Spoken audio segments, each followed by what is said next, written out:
Hello दोस्तों। जैसा कि मैंने पहले शॉर्ट वीडियो में आप लोगों को बताया है कि जो सीबीसी होता है वह एक कॉमन और एक बेसिक टेस्ट होता है जिसको डॉक्टर एडवाइस करते हैं। हमारे बॉडी में किसी भी प्रकार की कोई डिसीज़ होने पर डॉक्टर के पास जाने पर डॉक्टर एक बेसिक सा टेस्ट एडवाइस करते हैं, वो होता है सीबीसी। आइए इसके जो फुल पैरामीटर्स होते हैं इस यूट्यूब वीडियो के माध्यम से हम लोग डिस्कस करते हैं। किस पैरामीटर की कमी से कौन सी डिसीज़ होती है, किस पैरामीटर के बढ़ने से कौन सी प्रॉब्लम्स होती है, इसके बारे में फुल डिटेल से जानते हैं। तो सबसे पहले समझ लेते हैं कि सीबीसी के जो पैरामीटर्स होते हैं वो बेसिक और मेन कौन कौन से होते हैं। सबसे पहले हमको आरबीसी देखनी चाहिए। जब भी सीबीसी की रिपोर्ट हमें मिलती है तो सबसे पहले हम लोग फोकस करते हैं आरबीसी पे, जिसका मतलब होता है रेड ब्लड सेल्स। और ये रेड ब्लड सेल्स क्या होती हैं, ये हमारे बॉडी में ब्लड के थ्रू से ऑक्सीजन को कैरी करती हैं। ऑक्सीजन आरबीसी के थ्रू से ही हमारी पूरी बॉडी में घूमता है और विजिट करता है। सेकेंड पैरामीटर क्या होता है, डब्ल्यूबीसी, जो कि वाइट ब्लड सेल्स होती हैं जो इम्यूनिटी को बताती हैं। थर्ड नंबर पे क्या आता है, प्लेटलेट्स। प्लेटलेट्स जो होती हैं वो ब्लीडिंग को कंट्रोल करती हैं। हमारी बॉडी में जब प्लेटलेट्स बहुत ज़्यादा कम हो जाती हैं तो ब्लीडिंग का खतरा हो जाता है, जिसकी वजह से बॉडी के ऑर्गन से कहीं से भी ब्लीडिंग हो सकती है। तो आइए सबसे पहले हम आरबीसी सेक्शन को समझ लेते हैं डिटेल से। सबसे पहला सेक्शन क्या है, आरबीसी, जो कि एनीमिया और ऑक्सीजन से संबंधित है। सबसे पहले समझ लेते हैं कि इसमें मेन पैरामीटर क्या है। मेन पैरामीटर हम इसमें देखते हैं एचबी, जिसका फुल फॉर्म होता है हीमोग्लोबिन। मेल और फीमेल में डिफरेंट डिफरेंट टाइप से इसका क्राइटेरिया दिया होता है। अगर मेल की बात करें तो मेल में ये 13 से लेकर के 17 ग्राम तक होता है। फीमेल की बात करें तो फीमेल में 12 से 15 ग्राम तक एचबी होता है। ये नॉर्मल रेंज होती है। अगर किसी भी पेशेंट में, वो मेल हो या फीमेल हो, किसी में ये एचबी लो हो जाता है तो क्या होता है, एचबी लो होने पर इसे बोलते हैं एनीमिया। नॉर्मली आपकी बॉडी में सिम्टम्स क्या क्या मिलेंगे। एनीमिया में क्या होता है, थकान होती है, चक्कर आता है, सांस फूलने लगती है, हमारी जो बॉडी है उसमें येलोविश कलर प्रेजेंट होने लगता है, यानी हमारा शरीर पीला पीला दिखाई देने लगता है। नेक्स्ट टॉपिक की बात कर लेते हैं। अगर आरबीसी यानी एचबी अगर बढ़ा हुआ मिलता है तो क्या रीज़न हो सकते हैं एचबी बड़े होने के। एचबी बड़े होने के कई रीजन्स होते हैं। डिहाइड्रेशन जिनमें से एक बेसिक रीज़न है। कभी कदार क्या होता है, कुछ लोग सीबीसी का टेस्ट कराते हैं जिसमें एचबी बढ़ा हुआ होता है तो वो सोचते हैं कि उनके शरीर में ब्लड की मात्रा ज़्यादा है, लेकिन कई केसेस में ऐसा होता है कि वो एचबी एक्चुअल में बढ़ा नहीं होता है। वो एचबी जो होता है वो डिहाइड्रेशन की वजह से एचबी बढ़ा होता है। अगर बॉडी आपकी डिहाइड्रेट है और उस वक्त आप सैंपल देते हैं सीबीसी के लिए तो उसमें आपका जो एचबी लेवल है वो बढ़ा हुआ होगा। सेकंड क्या है, स्मोकिंग। जो पेशेंट स्मोकिंग के लिए एडिक्टेड होते हैं, जो स्मोकिंग करते हैं, उनमें भी एचबी लेवल बढ़ा हुआ होता है। तो फाइंड कैसे करना है, अगर किसी का एचबी बढ़ा हुआ है तो सबसे पहले उसकी हिस्ट्री चेक करनी है कि कहीं ये पेशेंट डिहाइड्रेट तो नहीं, कहीं ये पेशेंट स्मोकिंग तो नहीं करता था, या उसको किसी प्रकार की कोई लंग्स डिसीज तो नहीं है, जैसे एलआरटीआई हो गया, लोअर रेस्पिरेटरी ट्रैक इन्फेक्शन, ठीक है, या किसी प्रकार की कोई उसको लंग्स से संबंधित कोई डिसीज़ हो। आगे इसके कुछ होम ट्रीटमेंट समझ लेते हैं। किसी के अंदर अगर एचबी कम आता है तो होम बेस्ड ट्रीटमेंट क्या हो सकता है। सबसे पहला आता है पालक, चुकंदर और अनार। इनका अगर सेवन डेली किया जाए या कुछ रूटीन के हिसाब से इनका सेवन किया जाए तो ब्लड बढ़ने के चांसेस रहते हैं। डेट्स, खजूर और किशमिश का सेवन करने से भी ब्लड बढ़ता है। विटामिन सी, जिसमें विटामिन सी पाया जाता है, अगर वो वाले फ्रूट्स खाए जाएं तो भी विटामिन की पूर्ति होने से भी ब्लड बढ़ने के चांसेस। अगर आप चाहें तो क्लिनिकली ट्रीटमेंट की अगर बात करें, क्लिनिकली ट्रीटमेंट कब लेना है, एचबी बहुत ज़्यादा डाउन होने पर तब हम क्लिनिकली ट्रीटमेंट की तरफ बढ़ते हैं। जैसे आयरन की टैबलेट्स लेते हैं, सेकंड थिंग क्या है, अगर विटामिन B12 की कमी से एनीमिया हुआ है या फॉलिक एसिड की कमी से एनीमिया हुआ है तो हम लोग विटामिन B12 की सिरप या फिर उसकी टैबलेट्स या फॉलिक एसिड की सिरप या टैबलेट्स लेते हैं। सीवियर केसेस में क्या होता है कि जब बहुत ज़्यादा ही HB डाउन होता है, 3 का HB आता है, 4 का HB आता है, कभी कदार क्या होता है कोई पेशेंट ट्रॉमेटिक इंजरी में आता है या उसको हैवी ब्लीडिंग होती है किसी कारणवश, तो उसका जो HB होता है वो लॉस हो जाता है, जिसके वजह से अब इसमें HB बढ़ाने के लिए आपको होम रेमेडीज़ की ज़रूरत नहीं पड़ेगी। इसमें आपको डायरेक्टली ब्लड ट्रांसफ्यूज़न की ही आवश्यकता पड़ेगी। ये थे कुछ HB से संबंधित टॉपिक्स। तो हम लोगों ने HB क्लियर कर लिया है। अब सेकेंड थिंग पे चलते हैं, RBC। RBC क्या होता है? RBC होती हैं red blood cells. Red blood cells की अगर बात करें तो इनकी भी एक नॉर्मल रेंज होती है, नॉर्मल वैल्यू होती है। अगर मेल की बात करें तो ये 4.5 से लेकर के 5.9 मिलियन तक होती है। फीमेल की बात करें तो फीमेल में 4.1 से लेकर के 5.1 मिलियन तक हो सकती है। अगर यही RBC काउंट लो होता है तो ये एनीमिया में आएगा, और यही अगर हाई हो जाता है तो डिहाइड्रेशन लंग्स डिसीज़ होती है। HB कम हो रहा है या RBC कम हो रही है, दोनों एक साथ जोड़ेंगे तो अगर दोनों कम होते हैं तो जाहिर सी बात है एनीमिया होगा। बढ़ रहा है तो डिहाइड्रेशन की वजह से बढ़ सकता है या कोई किसी प्रकार की लंग्स डिसीज़ होती है तो जिसकी वजह से भी RBC काउंट और HB बढ़ जाता है। आगे बात कर लेते हैं, RBC का साइज जो डिसाइड करता है वो डिसाइड करता है MCV। CBC के अंदर ही एक पैरामीटर होता है MCV, जो कि डिसाइड करता है कि RBC का साइज कैसा है। वो जो RBC होती है, रेड ब्लड सेल्स होती है, उसका आकार कौन डिसाइड करता है? वो डिसाइड करता है MCV, जिसको हम लोग बोलते हैं मीन कॉर्पस वैल्यू। अगर MCV की बात करते हैं, MCV अगर लो होता है तो ये MCV क्या करता है कि जो एनीमिया होता है उसको डिफाइन करता है कि ये किस प्रकार का एनीमिया दिया गया है। MCV के लो होने से एनीमिया का फर्स्ट टाइप क्लियर होता है, जो कि होता है iron deficiency anaemia. Second thing की बात करें, अगर MCV बढ़ जाता है, MCV के बढ़ने से विटामिन B12 और फॉलेट डेफिशिएंसी की कमी होती है। यानी अगर MCV लो है तो आपके अंदर जो भी एनीमिया होगा वो आयरन डेफिशिएंसी एनीमिया होगा।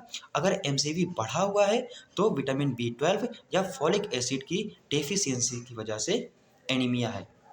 इस MCV की ही हेल्प से डॉक्टर डिसाइड करते हैं कि वो एनीमिया का कौन सा टाइप है। सेकेंड पैरामीटर, जो मुख्य पैरामीटर हमारा था, वो अब आता है WBC सेक्शन।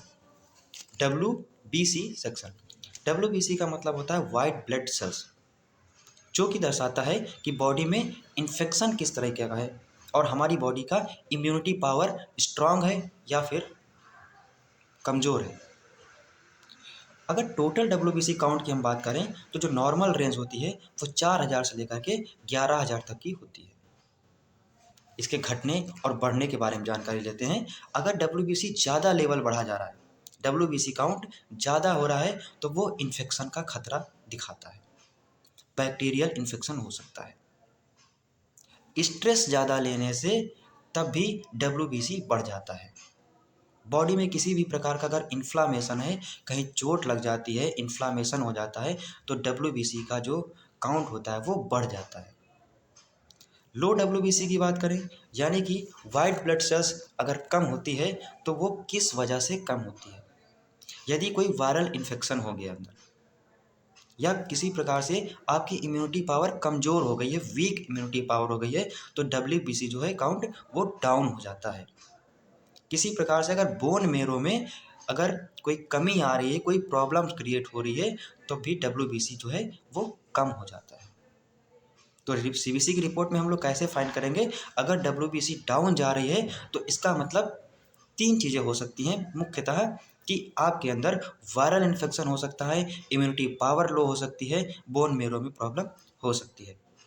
सेकेंड थिंग की बात करें, अगर WBC बढ़ रही है तो ज़्यादा इन्फेक्शन हो सकता है, बैक्टीरियल इन्फेक्शन हो सकता है, या हो सकता है कि पेशेंट किसी प्रकार का स्ट्रेस ले रहा हो या बॉडी में किसी चोट की वजह से इन्फ्लामेशन हो।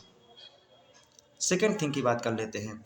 WBC को हम लोग डिफरेंट टाइप से भी काउंट करते हैं, जिसको हम लोग बोलते हैं DLC यानी डिफरेंशियल ल्यूकोसाइट काउंट। इसके अंदर आते हैं न्यूट्रोफिल्स आते हैं। अगर हम लोग देखें CBC की रिपोर्ट्स में DLC एक पैरामीटर दिया होता है, उसके अंदर कई सारी चीज़ें दी होती हैं, जैसे मोनोसाइट, लिम्फोसाइट, न्यूट्रोफिल, इस्नोफिल, ये सारे पैरामीटर्स दिए होते हैं। इनसे क्या डिसाइड करते हैं, आखिर इनको देखने से CBC में क्या डिस्कस होता है, क्या फाइंड आउट करते हैं। न्यूट्रोफिल की बात करें तो ये 40 से 70% तक होते हैं। अगर न्यूट्रोफिल आपका बढ़ा हुआ है तो बैक्टीरियल इन्फेक्शन है। याद रखिए, न्यूट्रोफिल अगर बढ़ा हुआ है तो आपके अंदर बैक्टीरियल इन्फेक्शन बना हुआ। अगर वहीं पे न्यूट्रोफिल लो है तो किसी प्रकार से आपके अंदर वायरल इन्फेक्शन हो सकता है। सेकेंड पैरामीटर की बात कर लें, आता है लिम्फोसाइट, जो कि 20 से 40% तक ब्लड में मौजूद होती है। अगर लिम्फोसाइट की क्वांटिटी बढ़ रही है तो ये वायरल इन्फेक्शन हो सकता है। फिर समझ लीजिए, लिम्फोसाइट की वैल्यू अगर बढ़ रही है तो वो वायरल इन्फेक्शन हो सकता है, जैसे डेंगू, कोविड या TB। डेंगू का फीवर होने पर मोस्टली कैसे फाइंड करते हैं कि CBC की रिपोर्ट में अगर लिम्फोसाइट की वैल्यू बढ़ रही है तो डेंगू होने के चांसेस हैं, तो फिर डेंगू से संबंधित हम लोग टेस्ट करवाते हैं। किसी प्रकार का ट्यूबरकुलर बॉडी में है तो वो भी उसमें उस कंडीशन में क्या होता है कि लिम्फोसाइट्स की मात्रा बढ़ जाती है। अगर लिम्फोसाइट लो कंडीशन में जा रही है तो इम्यूनिटी पावर जो आपकी है वो डाउन हो रही है। अगर लिम्फोसाइट डाउन है, क्वांटिटी काउंट इनका कम है, तो आपका इम्यून सिस्टम डाउन हो रहा है। थर्ड की बात करते हैं, DLC के अंदर ये एक आता है थर्ड नंबर, इस्नोफिल्स, जो 1 से लेकर के 6% तक हो सकता है। इस्नोफिल के बढ़ने से क्या होता है, एलर्जी। यदि किसी प्रकार की आपको कोई एलर्जी है तो CBC की रिपोर्ट में आपका इस्नोफिल बढ़ा होगा। किसी प्रकार कोई अस्थमैटिक कोई प्रॉब्लम है, अगर आपको अस्थमा है, सांस लेने में दिक्कत हो रही है, तो फिर आपका इस्नोफिल बढ़ा होता है। मैक्सिमम केसेस में देखा जाता है कि जितने भी COPD के पेशेंट, RDS के पेशेंट होते हैं, उनमें लगभग इस्नोफिल बढ़ा होता है। होम केयर में क्या करना चाहिए, होम केयर में क्या होता है कि साफ सफाई का विशेष ध्यान रखना चाहिए। सेकंड थिंग की बात करें कि डॉक्टर से पूछ करके भी कुछ चीज़ें कवर की जा सकती हैं। आगे बात करते हैं, एक इसका फोर्थ नंबर पैरामीटर्स आता है मोनोसाइट्स, जो कि बहुत इंपॉर्टेंट होता है, जो 2 से लेकर के 8% तक DLC में अवेलेबल रहता है। DLC का मतलब फिर से डिफरेंशियल ल्यूकोसाइट्स। ये क्या करते हैं, मोनोसाइट्स क्रॉनिक इन्फेक्शन को बताते हैं, जैसे कि TB हो गया, ऑटो इम्यून डिसीज़, इनको मोनोसाइट्स के अंतर्गत देखा जाता है। कहते हैं प्लेटलेट्स की, जो थर्ड पैरामीटर था, मेन थर्ड पैरामीटर, उसके अंतर्गत आता है प्लेटलेट्स, जो ब्लीडिंग कंट्रोल करता है। हमारे बॉडी के ब्लड में देखा जाए तो प्लेटलेट्स जो काउंट नॉर्मल वैल्यू होती है वो 1.5 से लेकर के 4.5 लाख तक होती है। कम प्लेटलेट की बात करें, कम प्लेटलेट्स किन कंडीशन पे होती है, अगर आपको डेंगू फीवर है या फिर कोई वायरल फीवर हो गया है, बोन मेरो में कोई इश्यूज आ रहा है, तो आपकी प्लेटलेट काउंट डाउन हो जाती है। सिम्टम्स क्या हो सकते हैं, नाक से खून आ सकता है, ठीक है, नीला पड़ सकता है शरीर, ब्लीडिंग गम्स हो सकते हैं। गम्स का मतलब जो मसूड़े हैं, इनसे खून आ जाता है। प्लेटलेट क्या करते हैं कि हमारी बॉडी में ब्लीडिंग को कंट्रोल रखते हैं। जैसे ही प्लेटलेट डाउन जाती हैं तो बॉडी में किसी भी ऑर्गन से ब्लीडिंग के खतरे होने बढ़ जाते हैं। इसके नॉर्मल रेंज होती है 1.5 लाख से लेकर के 4.5 लाख तक होती है। होम रेमेडीज़ की अगर बात करें, अगर नॉर्मल रेंज से थोड़ा बहुत प्लेटलेट्स डाउन जा रही हैं तो आप home remedies, home treatment use कर सकते हैं, जैसे पपाया लीव्स जूस, यानी जो पपीता होता है उसकी पत्तियों का अगर जूस पिया जाए तो प्लेटलेट्स बढ़ती हैं। कोकोनट वाटर से भी प्लेटलेट्स बढ़ने के चांसेस रहते हैं और ज़्यादा पानी पीना चाहिए। क्रिटिकल केयर में क्या होता है कि जब प्लेटलेट्स ज़्यादा ही मात्रा में डाउन हो जाती हैं तो क्लिनिकली ट्रीटमेंट की आवश्यकता होती है, जिसमें पेशेंट को भर्ती करके वहाँ पे आईवी ट्रीटमेंट दिया जाता है। आईवी ट्रीटमेंट में क्या होता है कि आईवी फ्लूइड्स दिए जाते हैं। रेयरली जब कंडीशन क्रिटिकल हो जाती है तो प्लेटलेट का ट्रांसफ्यूज़न भी किया जाता है। और अगर डेंगू से संबंधित कोई प्रॉब्लम है तो डेंगू प्रोटोकॉल का भी यूज़ किया जाता है। डेंगू प्रोटोकॉल में क्या आता है कि डेंगू से संबंधित सारी ट्रीटमेंट यूज किए जाते हैं और सीवियर कंडीशन अगर हो जाती है तो उस पेशेंट में प्लेटलेट ट्रांसफ्यूज भी किए जाते हैं। अगर ये वीडियो पसंद आई हो तो वीडियो को लाइक करिए, चैनल को सब्सक्राइब करिए और इस वीडियो से संबंधित अगर किसी भी प्रकार से कोई क्वेश्चन हो तो वो मुझसे कमेंट में ज़रूर पूछिए।